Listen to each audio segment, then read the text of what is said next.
The Marsh Boys podcast is brought to you by Papa Earl's, Cajun seasoning at its best. Use it on chicken, beef, fish, vegetables, Bloody Marys, and everything in between.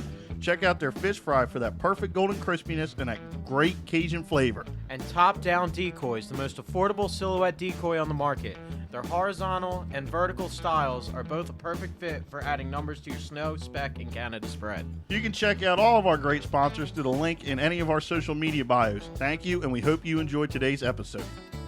Hey, take it!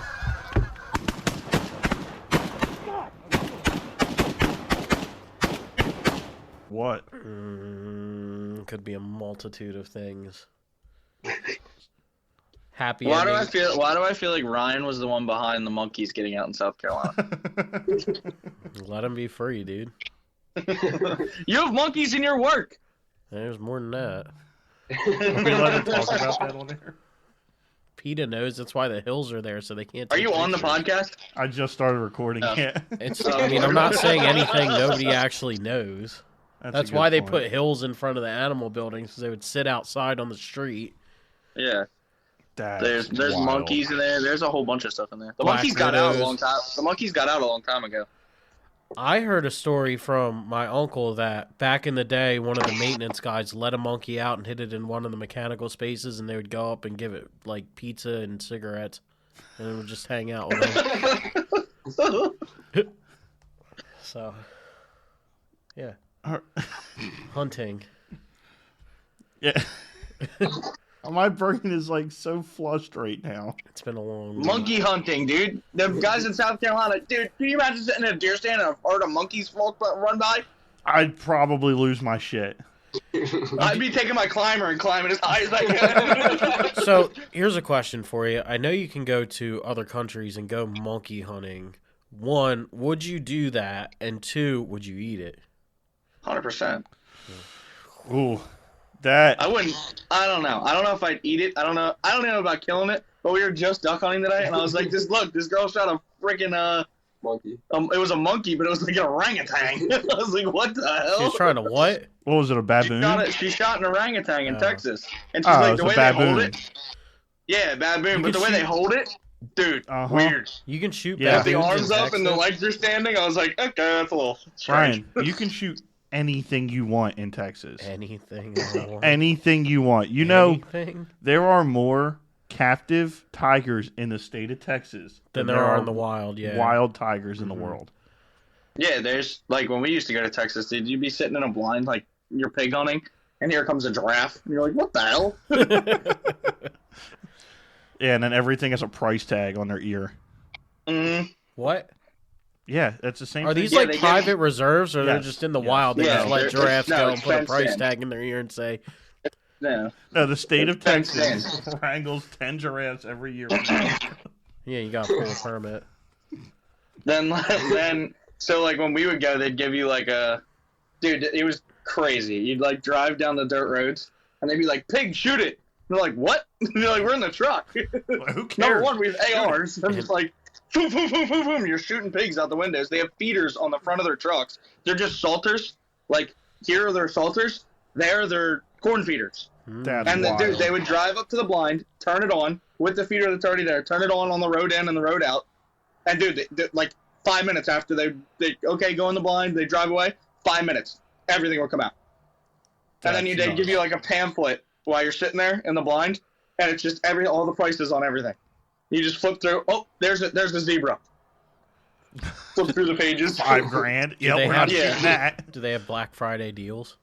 Mm-hmm. Maybe Cyber Monday. That'd be something to look into. That's crazy. So, if you guys haven't noticed by now, welcome back to another episode. I'm Brian. I'm Brian. I'm Brian. Okay. I'm Brian. This is the Marsh Boys podcast, and today we are joined by Lance and Sam from Bucks County Boyz. What's going on, guys? Sup? So, It's been a hot minute. Yeah, it has been. And since I you mean, I've guys... seen you. We did what we do September. We We're did, there in September. yeah, that's true. We did do the September little short podcast. Since then, what have you guys been into? We did PA early season, upstate at my cabin. Then we left there, went to North Dakota. and I'm from North Dakota. Came back and went duck hunting. So, I mean deer hunting, but. How long did you stay in North Dakota? That the whole time that was originally planned, or did you stay longer or less time, or? We stayed about the whole time that was originally planned. I think it was like 12 days. Yeah. 11 days. 10. 10 or 11. I mean, minus like driving out there and stuff and back. Is driving out there, we made it in the 26 hours, drove straight through. We're driving back, nah. Nice 8-hour nap in there. Yeah. Sam, how was your first out-of-state hunting experience? Oh, sorry. It was great. I shouldn't say out-of-state because you hunted Jersey last year, right? That doesn't count. Yeah. How was your first real trip for hunting? It was great. It was about everything I expected for our first trip out there. Definitely took a little bit longer than I thought to get all the birds. Once we figured it out, we had to leave. But How long did it take for you guys to start figuring it out? The first day we we shot some stuff like teal and just stuff that were buzzing over. That was just like the first day we went out. You know, we hunted a public spot, and everything reads like hunt dry field. Yep. If you want to kill ducks, I mean, yeah, you can kill ducks in the field. Don't get me wrong, but if you really want to just go out and just shoot ducks, just go find any water, any pothole, and just hunt that. Huh. The first day also, we got there. We were tired. We got a 12-pack of Twisted Tea. Drank them. Woke up in the morning. Went to hunt. Set all the decoys. We were a little late. Set all the decoys. Then went to get my stuff out of the truck and realized I forgot my gun. What? Yeah. So it was just Sam shooting the first day. Oh. So what'd you do? Go buy a gun? No, like I forgot it at like the house we had. I was about to say. Yeah, I just decided to more than buy a Beretta while I was out here because I forgot my gun. Yeah. it would have been an expensive trip. Yeah, it's fine. So what'd you guys get on? Anything different than what we'd shoot over here? I know you shot one juvie spec. Yeah. Very juvie. Yeah, very juvie. It was a spec feed there. It didn't turn out like that in the morning because we scouted the afternoon. Yeah. And then said, oh, they're going to be there in the morning. They weren't there in the morning. They were there. They just weren't at where we were hunting. Yeah. And, but that's how that went. But we were shooting blue wings, green wings, spoonies, gadwalls, wedge, mallards, obviously. But Were there any mallards you brought home, or it was all just meat? one, he brought just like a real nice green wing that Sam wanted to get done. Nice. There you go. How are you going to get it done? Still haven't completely decided. I have a bluebill from last year I still have to decide on too. So. My birds sit in the freezer for a while. Yeah, same. I have 4 in the freezer right now. Yeah, I think I got a bluebill. Ryan has a brant. I have something else in the freezer. Oh, there's like 4 Scoter in the freezer that are going to go. The ones from our trip. Yeah, I think what we decided is what's going to be really cool is so Riley came up this past weekend, and I think he's going to come up again Saturday. He shot his Jersey brant. Ryan shot his first brant. I shot my first what I call real brant. And Ryan's going to get his brant mounted from Jersey. I'm going to get a Scoter mounted from Jersey. I'm going to get a Scoter mounted from, one of us is going to get a Scoter mounted from the Pit Boss trip. And then we're going to get a brant mounted from, in 2 weeks, we'll be going down there for Delaware's opener for brant. We're getting them all mounted together. Gotcha. That looks sweet. We got boxes to build. Yeah. Dead mounts. Shadow boxes. And we got to figure out where the hell we're going to put them. Yeah, it's We're running out of room. The mount corner's full. I added a pheasant. There's like one spot for like a dead mount or something flying. And then that corner's full, but... Gotcha. That was the other thing out there, dude. Pheasants everywhere. Did you guys kill any pheasants? Yeah, we killed pheasants. We killed pheasants. It did, dude. It was just the first time we pheasant walked. Like I did it like we do here. You don't do that. No? No. Because you got to go back. The fields are so big, they just keep running. Really? Yeah. I mean, you're like the first walk we did, we didn't even realize it because you could still see the truck. Mm-hmm. And we were, I think, 1.5 miles away, and it was just straight. And I was like, dude, you know how far we actually walked?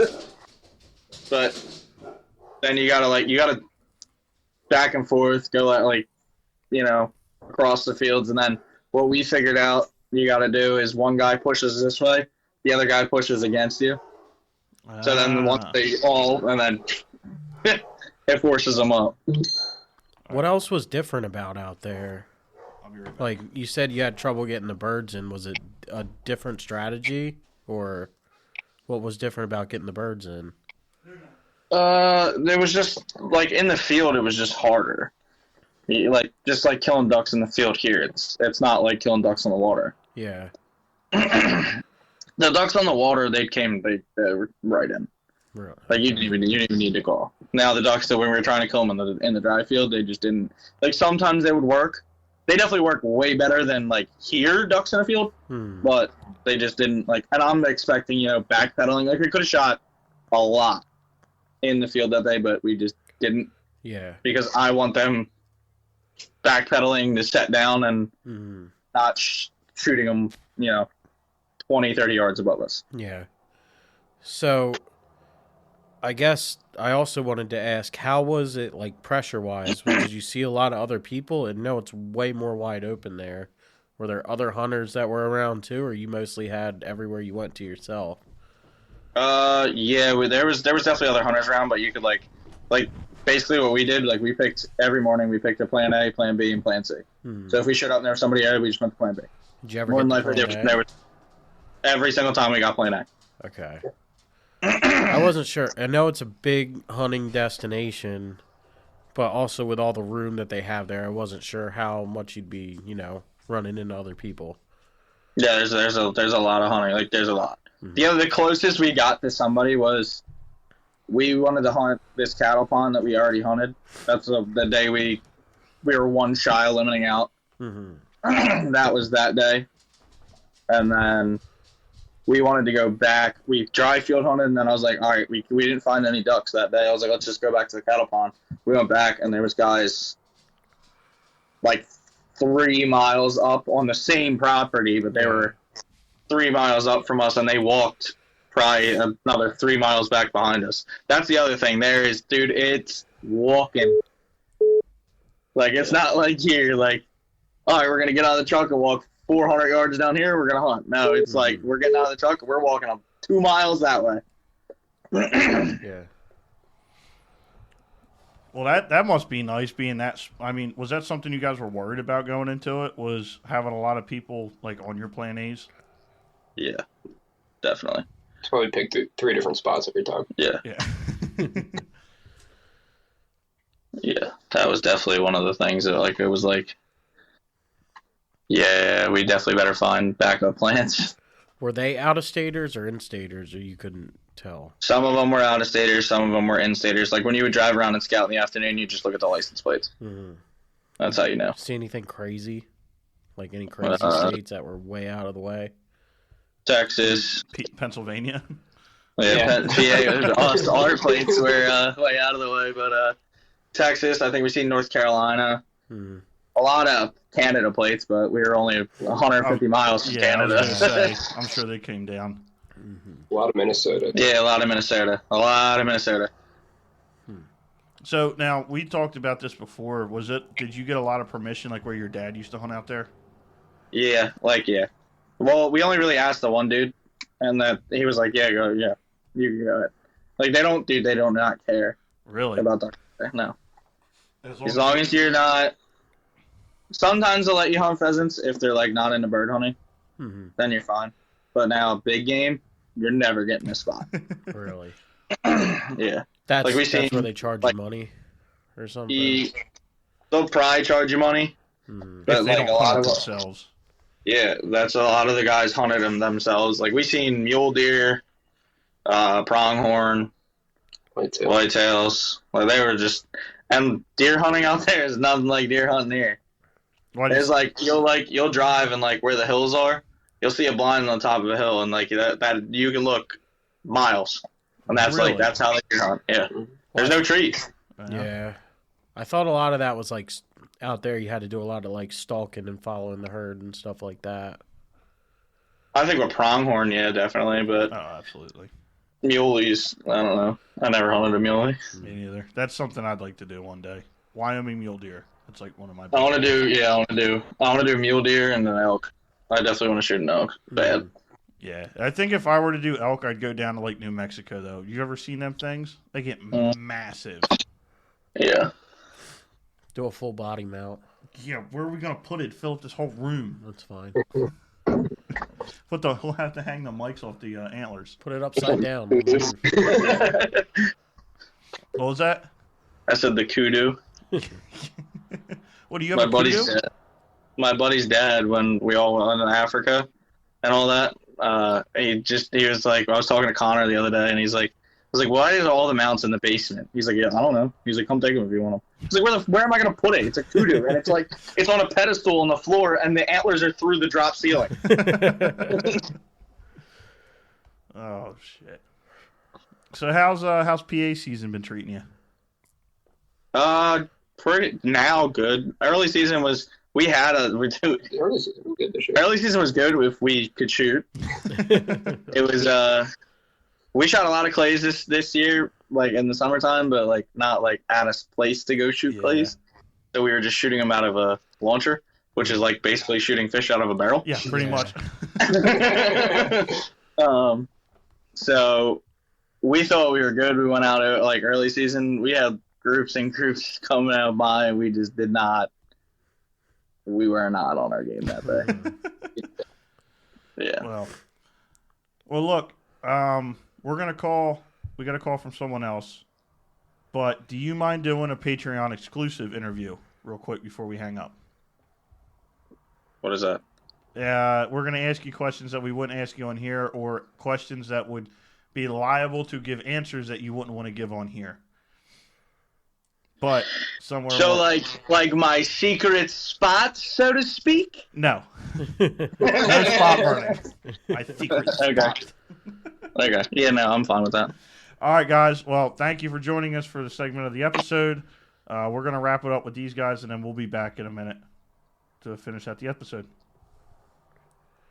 All right, guys. Where do you hunt? I'm just kidding. Welcome back to part 2 of this episode. We are now joined by Riley from Henlopen Waterfowl. Yo. What's going on, buddy? Brian got me sick. Yeah, Brian got me sick too. Apparently and he clogged the toilet. I did not clog the toilet. That was all did. you. No, you flushing down dog toys or something just to give me a hard time. Also, nobody on here knew about that. Oh, now they do. On Patreon. Now they do. Patreon interview. You heard it here. Yeah, Brian clogged my toilet again. So, Riley, what'd you do this past weekend? Went brant hunting in New Jersey, and it was surprisingly good compared to my first time. Well, after my first trip in New Jersey, I did have high hopes. I have to say that was the easiest hunt I've ever been on, I think. Yeah. You see why I do it now? Yeah. Yeah, I meant like even the pack in and pack out. Oh, yeah, dude, that was the easiest walk-in. Disgustingly easy. And it would have been even easier if we found the trail that we packed out on, like at first light. We made it harder on purpose. We made it 20 yards harder. So, yeah, you came up this weekend. You shot your first New Jersey Brant. You are the Mr. Brant guy. That's the name they gave me. So, and I will say, Brantley what you Gilbert. Said. I knew that was coming. So, yes, the first time you were in Jersey didn't go so well, and I could tell you were nervous because from the time you got to my house to the time we left to the time we were setting decoys, you just kept asking me questions you had already asked me like 5 times. Mm-hmm. Well, I don't do ifs, ands, or buts. I deal in absolutes. Well, duck hunting is not the game for you. Yeah, no, it was good. Well, I mean, the first time I went hunting, we went goose hunting, and I don't even think we saw anything except like a half mile away. Yeah, that was. And then as I was asking you the plans, you were kind of like, yeah, we'll see what happens. We'll just go just kind of wing it type of deal. And I was like, oh, I don't like that. You can ask Ryan. I am a professional winger. Yeah. Mm-hmm. I definitely deal in winging it, and it's given me pretty good luck for the most part. Maybe for you, not for me. Well, that's the nice thing about New Jersey. You could put decoys almost anywhere, and you're liable to see something. Mm-hmm. Yeah, well, I thought that was pretty cool because, I mean, I told you guys Delaware's a big lottery system, and you have to hunt where they say you have to hunt. So going up there, it was pretty cool to see not only how big it was. I kind of underestimated the WMAs up there. They're massive. But also you could kind of just go wherever you want and not be restricted to certain areas. So that was pretty cool. Yeah, the only thing that really restricts you down there, and I think it's a lot along the whole coast, is some parts of some WMAs are like blue terrapin, or what's that, the diamondback terrapin, and there's also the wildlife refuges too. You're not allowed to hunt them. Well, no, I mean like specifically on wildlife management areas, there are some portions like basically taped where off. They hatch and breed. Yeah, you're not allowed to go in there. Yeah. Yeah, and then some shorebird spots, but that's kind of it. There's not many restricted areas. Like Ryan was joking all morning, like, man, are you sure we're supposed to be here? Like, I got to get out my compass and check the longitude and latitude to make sure we're exactly where we're at. Like, is that how it is down there? Did I say that? Yeah. Yeah, I mean, I would say most areas they have a post there, and you can hunt within like 10 yards or 30 yards of it. But sometimes you're just hoping you're in the right spot and that a game warden doesn't pull up and say, well, what the hell are you doing here? So it's a little scary, but for the most part, you're generally in the right area. Yeah. Like that's just wild to me. I know we talk about it every time we have you on, but it's just like, especially like you say, we could hunt anywhere, wherever you laid eyes on, within 10 miles in front of you, you could set up and hunt. You heard it first here. Riley's moving to New Jersey. No. Yeah, Listen, it was beautiful and all, but like I said, if New Jersey wasn't New Jersey, I'd move up there. Yeah. No offense to anybody that's listening that's from New Jersey. Which is most. Because Delaware's not much better. So how would you compare the Brant hunting, in a little portion size from where you've been hunting your whole life to this new experience? It is the exact same. Yeah. I set up the same way that I would in Delaware, and they did exactly what they would do down here. There really wasn't much of a difference. Now, granted, could it be they're not super pressured right now? Maybe. But they did exactly what we wanted them to do. So, I figured that's how it was going to go. So I wasn't surprised. But the one thing I was surprised about, though, was your buffleheads. Man, they wanted nothing to do with us. That was weird. Yeah, though. They wanted to stay in that little bit of current, like 80 yards away from us. Yeah, I guess maybe it was a little deeper out there, but still, I've set up that exact same spread. Not as many bufflehead decoys, but I've set out some other diver decoys too. And they come right in, and they had the closest one got 50 yards from us, and that was about it. And he turned right around. Yeah, we had two come in our face, and right before you could shoot them, they dove up and then split. Yeah. Yeah, I don't know what's going on. It's weird. I haven't shot a single bufflehead this year. I have. I don't know. Maybe they're still on their way, because it still doesn't seem like there's as many out there as what we're used to seeing. No, but there's a lot. I will say that. Usually this time in previous years, there's so many of them you can't keep them off you, and they're dumb too this time of year. They're not super pressured, and to have them acting like this is kind of weird. I don't know if it's the weather or what's got them all messed up, but something's got them all jacked up. It was the International Bufflehead meeting that they had. The IBA? Yeah, the IBA. Probably. So this year we're not going to be as dumb. I need them to be, man. But so are you possibly coming back up this coming weekend? Possibly, if I'm not sick still. Oh, man. Thanks, Brian. Oh, no, I might have to sleep in my truck this time. I don't want to catch whatever Brian's got now. Granted, Ryan was the last one to sleep in that room. Oh, yeah. Probably got some funk from him. Some funk. Well, all right, Riley, we appreciate you jumping on and telling us. Was it as advertised? I'll ask the Jeff question. Well, the way you advertised it, I guess so, yeah. We might see do something. all right. Yeah. 15 minutes Yeah. in. We're done for the day. I mean, like I said, I knew that if they were in the area and we set the spread that we set up, and if they saw us, they were coming in. And the first flock, right at first light, they were 150 yards, 200 yards out. They went right by us. I just think it was too dark for them to really see us. Mm-hmm. The next flock 15 minutes later, it was hooked lighting in up from like 60 yards. Yeah, they came right in. So they did exactly what I wanted them to do, and they landed exactly where I wanted them to land. Mm-hmm. So they were I nice couldn't ask for more than that too. Yeah. You were all bricked up when you heard them in the morning. Yeah, as soon, like way before shooting light. Like when you heard them, you got all bricked up. Oh, as soon as we got there, I think we heard them. Yeah. Oh, dude, I love their sound. Like, I feel like for Brian, like the sound of a goose probably gets him going. For Ryan, the sound of hen mallards and hen ducks probably gets him going. It does get me going. Oh. For Brant, that's me. I love the way they sound. Mm-hmm. Well, all right. Well, if we don't see you this weekend, we will definitely see you next weekend. Opener for Delaware, Brant, correct? No, following weekend. It's 3 weeks from now. It's the 21st. Ah, okay. Merry Chrysler. Merry Chrysler. Duck opens back up on the 14th. So not this weekend, next weekend, and the following weekend is when Brant opens up. All right. Well, thank you for joining us for this little segment, and hope you feel better, I guess. Yeah. Yeah, I hope so too. All right. All right, boys. See ya. Where do you hunt? All right, guys. Welcome back. Just me and Ryan. It was Thanksgiving weekend. And so, as you heard, the big hunt of the weekend was we got to have Riley up Saturday morning on a Brant hunt. Mm-hmm. Not only did Riley kill his first New Jersey Brant, I killed my first real Brant, and Ryan killed his first ever Brant. How was that? Brant. Yeah, it was cool. They are really pretty birds. I think they're probably the prettiest of the geese that I've seen.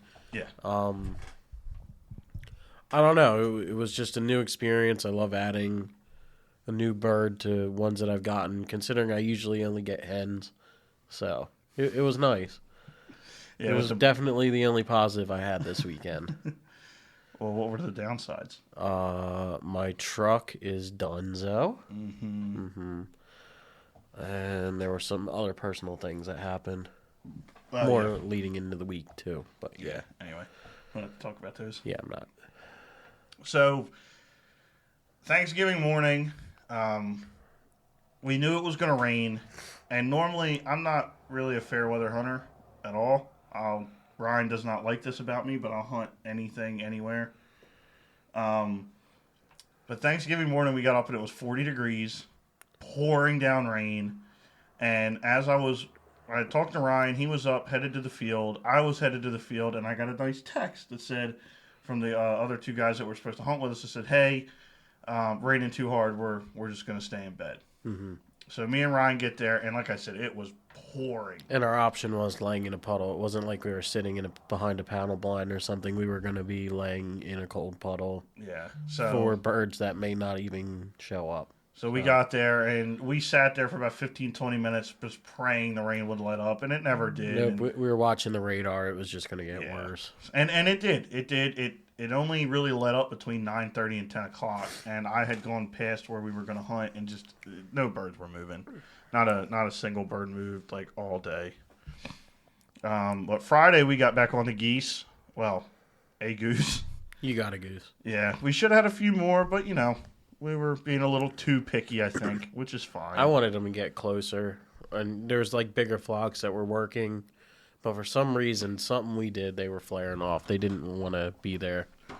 Yeah, I mean, I think that's just how it's like. Them birds wanted to be on the water, and hovering right above us at like 80 yards. Yeah, like it's mean, we had a chance. We definitely had a chance to shoot our limit. We had a nice 5-pack come in, and I'm not blaming you or anything, but you wanted to wait for the bigger group, which is understandable. Because it looked like they were going to do it, and you can't say it didn't look like they were going to. I know I should have taken it. I know that's the better thing to do.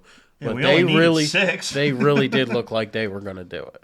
Yeah, but I mean, like I And said, the other thing is on the ghillie blanket, my gun got caught. So when you shot the one, I just couldn't get up. So I was like, all right, I'm just going to watch. yeah.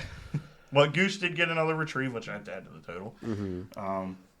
And then on the flip side, I trapped all weekend except for Sunday, and I ended up with 4 more, 2 in the rain, 1 single. Yeah, 4 more coons between between Thursday and. Did you take Sunday. them already? No, they're in the freezer. I got a chest freezer too. Mm-hmm. Yeah. We got a chest freezer. I know Not that's where you were technically, going. because I bought 20 gauge shells. I bought 5 yeah. boxes of 20 gauge shells. That's right. So that was pretty cool. They were on the 12 gauge shelf. Should have probably read them. Ryan can't read.